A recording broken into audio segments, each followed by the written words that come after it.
প্রিয় দর্শক আসসালামু আলাইকুম। প্রিয় দর্শক, এখানে একটা নিয়োগ নিয়ে হাজির হয়েছি, দেখতে পাচ্ছেন। নিয়োগের শুরুতে একটা কথা আমি বলতে চাচ্ছি, দেখেন এটা কিন্তু সাময়িক লেখা, বাট হবে কিন্তু সামরিক। তো মেইন কথা হচ্ছে সেটা আমি বলছি এখন, সেটা হচ্ছে প্রিয় দর্শক, এখানে সম্মিলিত সামরিক হাসপাতালে একটা চাকরি নিয়োগ বিজ্ঞপ্তি প্রকাশিত, দেখতে পাচ্ছেন। প্রিয় দর্শক, টোটাল পদ সংখ্যা 103 জন। প্রিয় দর্শক, এখন এখানে আমি পদের নাম, শিক্ষাগত যোগ্যতা, অভিজ্ঞতা, বেতন সম্পর্কে বিস্তারিত বিষয় নিয়ে আলোচনা করব। আমাকে সময় দিয়ে সাথে থাকুন।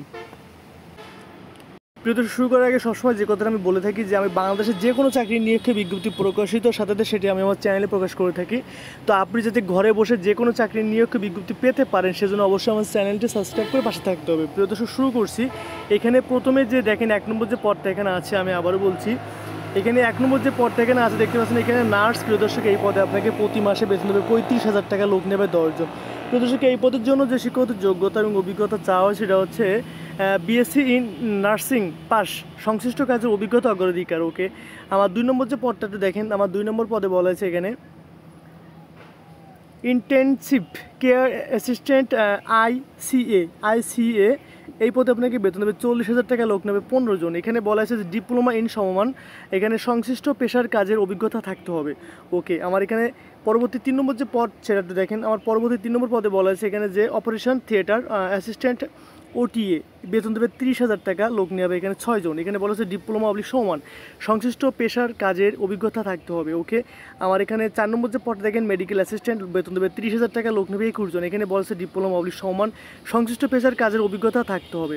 ওকে, প্রিয় দর্শক, এখন আমার 5 নম্বর যে পদটা দেখেন, 5 নম্বর যে রেডিওগ্রাফার, বেতন দেবে 30,000 টাকা, লোক নেবে 3 জন। এখানে বলা হয়েছে ডিপ্লোমা সমান সংশ্লিষ্ট পেশার কাজের অভিজ্ঞতা থাকতে হবে। ওকে, আমার এখানে পরবর্তী 6 নম্বর যে পদটা আয়া, বেতন দেবে 15,000 টাকা, লোক নেবে 6 জন। এখানে বলা হয়েছে অষ্টম শ্রেণী জেএসসি সমমান পাস, এখানে হাসপাতালের সংশ্লিষ্ট পদের কাজের অভিজ্ঞতা অগ্রাধিকার দেওয়া হবে। এখন আমি 7 নম্বর পদ সম্পর্কে আলোচনা করব।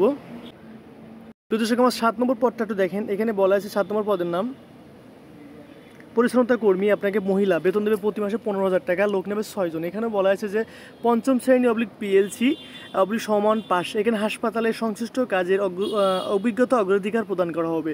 ওকে, আমার এখানে 8 নম্বর যে পদটা দেখেন, 8 নম্বর পদও বলা আছে এখানে যে পরিচ্ছন্নতা কর্মী পুরুষ, সেখানে আপনাকে প্রতি মাসে বেতন দেবে 15,000 টাকা, লোক নেবে 6 জন। এখানে বলা আছে পঞ্চম শ্রেণী পিএলসি সমান, এখানে হাসপাতালের সংশ্লিষ্ট কাজের অভিজ্ঞতা অগ্রাধিকার প্রদান করা হবে। ওকে, এখানে আমার 9 নম্বর যে পদটা দেখেন, 9 নম্বর পদে বলা আছে এখানে ওয়ার্ড বয়, আপনাকে বেতন দেবে 15,000 টাকা, লোক নেবে 3 জন। এখানে বলা হয়েছে অষ্টম শ্রেণী জেএসসি সমমান পাস, এখানে হাসপাতালের সংশ্লিষ্ট পদের কাজের অভিজ্ঞতা অগ্রাধিকার প্রদান করা হবে। ওকে, এখানে 10 নম্বর যে পদটা দেখেন ইমার্জেন্সি বয় রুগীর ট্রলি, বেতন বয়, এখানে বেতন দেবে আপনাকে 15,000 টাকা, লোক নেবে 21 জন। এখানে বলা হয়েছে যে অষ্টম শ্রেণী জেএসসি সমমান পাস, এখানে হাসপাতালের কাজে অভিজ্ঞতা অগ্রাধিকার প্রদান করা হবে। প্রিয় দর্শক, আমার 11 নম্বর যে পদটা নিরাপত্তা প্রহরী, বেতন দেবে 15,000 টাকা, লোক নেবে 3 জন। এখানে বলা হয়েছে অষ্টম শ্রেণী জেএসসি সমমান পাস, এখানে হাসপাতালের সংশ্লিষ্ট পদের কাজের অভিজ্ঞতা অগ্রাধিকার প্রদান করা হবে। প্রিয় দর্শক, সর্বশেষ পদ বার্তাবাহক দেখতে পাচ্ছেন, 12 নম্বর যে পদটা দেখতে পাচ্ছেন এখানে বলা হয়েছে যে বেতন দেবে আপনাকে প্রতি মাসে 15,000 টাকা, লোক নেবে 3 জন। এখানে বলা হয়েছে অষ্টম শ্রেণী জেএসসি সমমান পাস, এখানে হাসপাতালের সংশ্লিষ্ট পদের কাজের অভিজ্ঞতা অগ্রাধিকার। ওকে, প্রদর্শক, আমি পরবর্তী পেজে চলে যাচ্ছি। প্রদর্শক, পরবর্তী পেজের যে শুরুতে যে কথা বলবো আমি A to Z, এখান থেকে প্রথম থেকে যে কথাগুলো আছে অবশ্যই কথাগুলো মনোযোগ সহকারে দেখবেন, কী কী তথ্য চাচ্ছে সেই তথ্য মোতাবেক আবেদনটি করবেন। আমি জাস্ট একটা কথা বলতে চাচ্ছি যে আবেদনে দেখেন, আবেদনের শেষ তারিখটা দেখেন, এখানে আবেদনের শেষ তারিখ 5 অক্টোবর 2024 সালে। আপনাকে অবশ্যই 5 অক্টোবরের ভিতরে আবেদনটা শেষ করতে হবে। প্রদর্শক, আমি আবারও বলছি, এখানে দেখতে পাচ্ছেন যে আপনাকে অবশ্যই আগামী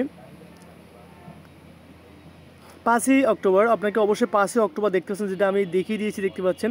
এই 5 অক্টোবরের ভিতরে অবশ্যই আপনাকে আবেদনটা অবশ্যই শেষ করতে হবে বা পাঠাতে হবে, আবেদনের শেষ তারিখ। বাট এখানে কিন্তু অনেক তথ্য আছে যে তথ্যগুলো খুবই জরুরি, অবশ্যই তথ্যগুলো মনোযোগ সহকারে দেখবেন। এবং এখানে লাস্টে একটা কথা দেখেন, এখানে সূত্র, এটা আছে প্রথম আলো পত্রিকায় 19/9/2024 সাল তারিখে 13 নম্বর পৃষ্ঠা নিয়োগটি প্রকাশিত হয়েছে। বিশেষ নিয়োগ সম্পর্কে যদি কোনো তথ্য আপনার জানার প্রয়োজন হয়ে থাকে অবশ্যই আমাকে কমেন্ট করবেন, আমি সঠিক তথ্য দিয়ে আপনাদেরকে সাহায্য করবো। শেষ করছি তার আগে একটা কথা আমি সবসময় যেটা বলে থাকি যে বাংলাদেশের যে কোনো চাকরির নিয়োগ বিজ্ঞপ্তি প্রকাশিত সাথে সেটি আমি আমার চ্যানেলে প্রকাশ করে থাকি। তো আপনি যদি ঘরে বসে যে কোনো চাকরির নিয়োগ বিজ্ঞপ্তি পেতে পারেন, সেজন্য অবশ্যই আমার চ্যানেলটি সাবস্ক্রাইব করে পাশে থাকতে হবে। দর্শক, আপনারা সবসময় সুস্থ থাকুন, ভালো থাকুন, আল্লাহ হাফেজ।